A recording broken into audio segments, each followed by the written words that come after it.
D'horizon sur cette question d'actualité, Hugo Ngolondele, face à la presse, a éclairé la lanterne des Quinois sur le vrai sens de cette opération de police qui se fait dans tous les pays du monde. Une opération qui a pour objectif essentiel de contrer le banditisme et de lutter contre l'immigration irrégulière. Et donc, cette opération de police se poursuivra incontestablement. Je ne suis pas venu ici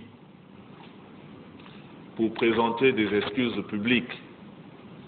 Je suis venu ici apporter un message de paix entre nos deux peuples, de nos différentes villes, Brazzaville et Kinshasa. La présence du député maire de la ville de Brazzaville en République démocratique du Congo est un signal fort visant à rétablir l'ordre en vue de renforcer les liens habituels entre les deux villes. Voilà, vous venez de suivre ce reportage, et le reportage est clair et net.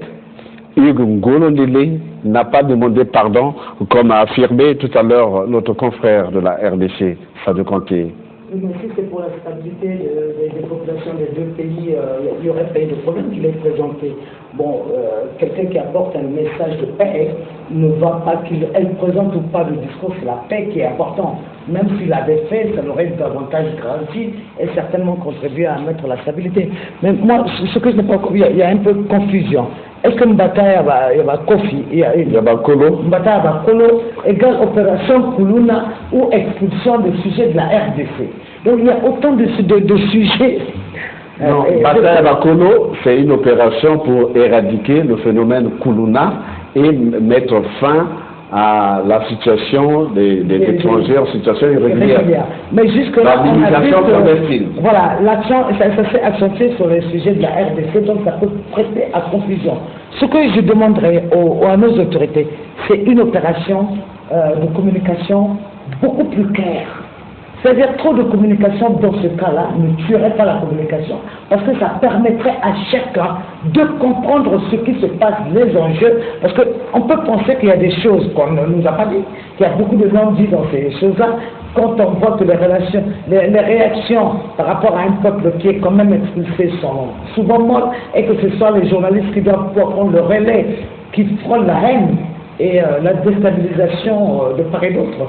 Donc qu'il faudrait qu'il y ait une grande opération de communication pour édifier les uns et les autres et que l'opération, j'espère, ne va pas se limiter qu'au sujet de la RDC pour qu'on ne pense pas qu'on en a qu'après eux. Mais elle ne se limite pas seulement au sujet de la RDC, il y a aussi des Maliens, il y a des Burkinabés, il y a des Ivoiriens. C'est une crainte pour mon confrère Alphonse Bobo qui pense ça pourra effectuer le caractère panafricain de notre président. Donc que ça se passe cette fois-ci dans une opération de communication qui rassure, parce que ça ne sera pas bon non plus qu'on se dise qu'au moment de la mondialisation, au moment où les frontières devraient s'ouvrir et qu'il y ait cette opération, tout en sachant que nous sommes en train de nous ouvrir à quelque chose, à l'islam, pas à l'islamisation de notre pays, mais à l'islamisme de notre pays, quand on sait que le Qatar est un des plus grands pourvoyeurs de terroristes dans le monde, dans le monde, et qu'on les accepte, qu'ils construisent, non pas, je fais une rectification, pas la plus grande mosquée,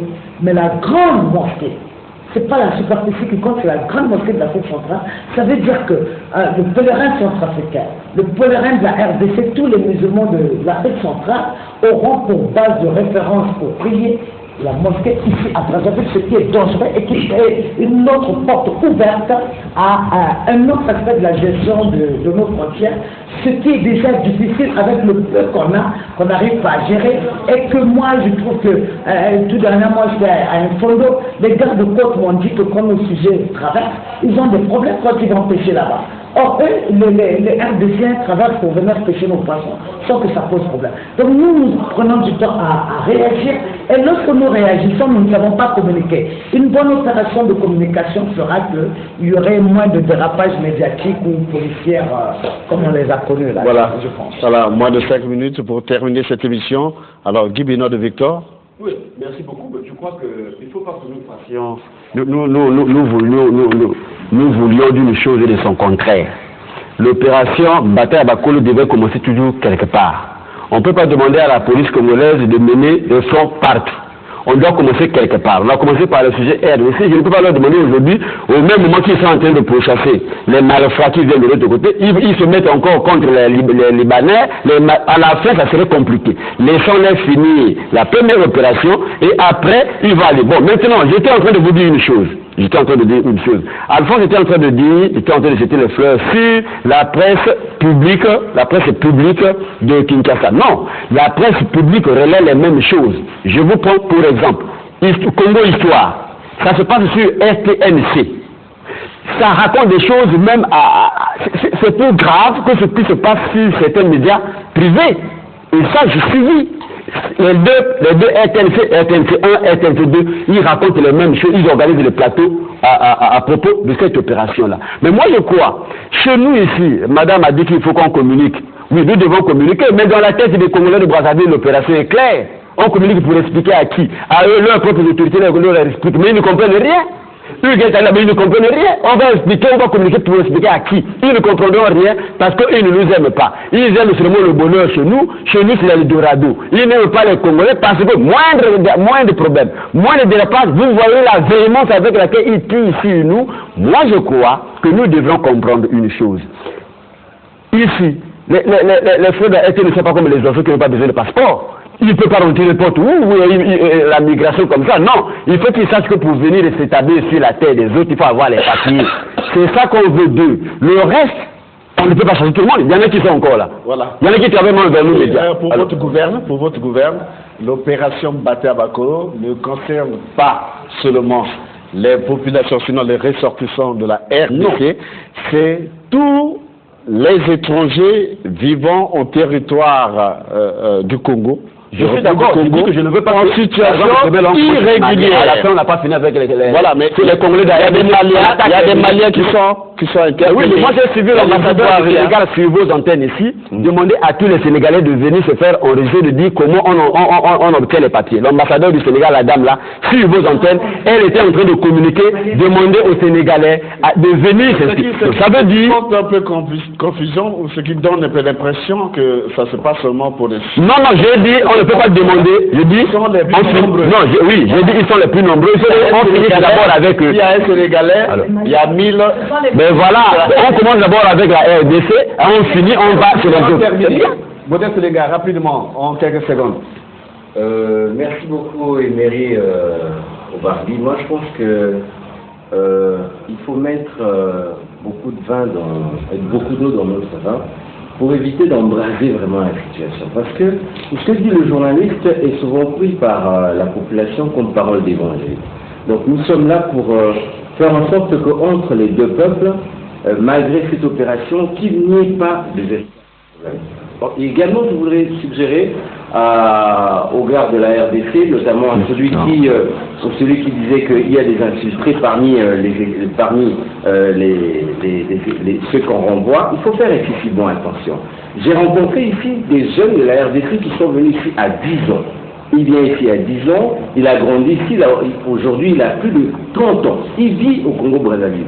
Il a pris une femme de la RDC et vit ici au Congo-Brazzaville. Donc, du coup, sans parler, il n'est pas le même que celui de la RDC. Il connaît mieux les langues d'ici, mais si on le renvoie en RDC, lui qui ne connaît plus du tout la RDC, même Kinshasa, il ne connaît pas, là-bas on risquerait de dire que c'est un infiltré qu'on nous a envoyé. Donc, eux là-bas, il faudrait qu'ils fassent excessivement attention. Maintenant, à nos confrères de la RDC, je leur dirais d'être modérés parce que plus ils vont jeter de l'huile sous le feu, plus la population d'ici risque de mal le prendre et de devenir xénophobe. Parce que nous n'avons pas envie. Parce que nous ne voulons pas que la population du Congo-Brazzaville se mêle de cette opération. C'est une opération policière, il faut qu'elle s'arrête au niveau de la police. Et eux, il faut qu'ils acceptent leurs sujets qui sont en situation irrégulière ici, qu'ils les accueillent. C'est comme si vous donnez un enfant à quelqu'un pour qu'il l'élève. Celui qui élève votre enfant, qui a la charge de votre enfant, constate que l'enfant ne se comporte pas bien. Il vient vous le remettre. Mais acceptez-le. Vous n'allez pas dire non, moi je l'avais déjà donné, il faut que tu le gardes chez toi là-bas parce que ça me fait référer. Non. Nous ici, nous sommes censés accepter, vraiment, accepter les autres qui reviennent. Pas, en tout cas, il y a la colère, comme on le disait à une certaine époque, soyons zèles. Merci, c'est ici que nous mettons un terme à cette émission. Elle a été longue, très longue. Vous avez compris certainement l'intérêt du sujet. Alors, nous étions une grande équipe, surtout au niveau de la technique. En tout cas, je me fais le plaisir de les citer. Nous avons bénéficié des services de Saint-Forêt Epira, de Rishi Funande, de Stéphane Alemaba, d'Omani Akanati, de Max Ngambé, le tout sur la coordination, la supervision, la réalisation de Christian Zedang de Lenyogo, sans oublier Lise Ernest Paulin Bacala. Merci de nous avoir suivis. D'ici là, portez-vous bien. Pour répondre à la question de l'un des téléspectateurs, les fan clubs, nous ne savons pas là où ils sont créés, mais sinon on nous fait savoir qu'il y a un fan club au niveau de la rue Mbaka. Ça c'est des jeunes de Poto Poto. Vous qui êtes dans des quartiers à Kombo, Makelekele, Ngamakoso, Bakongo, vous pouvez vous constituer aussi en fan club. Nous aurons le plaisir un jour, toute l'équipe de Point de Presse, venir partager avec vous. Merci de nous avoir suivis d'ici là. Portez-vous bien. À très bientôt. La rediffusion, c'est demain, lundi, 20h30 et jeudi à partir de 16h. Au revoir. En dépit des critiques dénuées de tout fondement, cette opération est menée avec beaucoup de professionnalisme et une attention particulière est accordée au respect de la dignité humaine et des droits fondamentaux des individus. Cette opération, qui fait l'unanimité au sein de la population, se déroule avec succès. Parmi les effets bénéfices, on peut citer la baisse de la criminalité, la ville et ses habitants qui respirent et qui, plus que jamais, aspirent à la pérennisation de la tranquillité, donc de l'opération Mbata Yabakolo. Nous chassons, je le répète bien, nous chassons le crime et les criminels.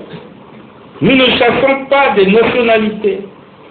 Le Congo n'est pas un pays xénophobe. Ce que nous voulons dire aux étrangers, dans notre pays, les étrangers, en situation irrégulière, sans prier de se mettre en règle ou de quitter le territoire national.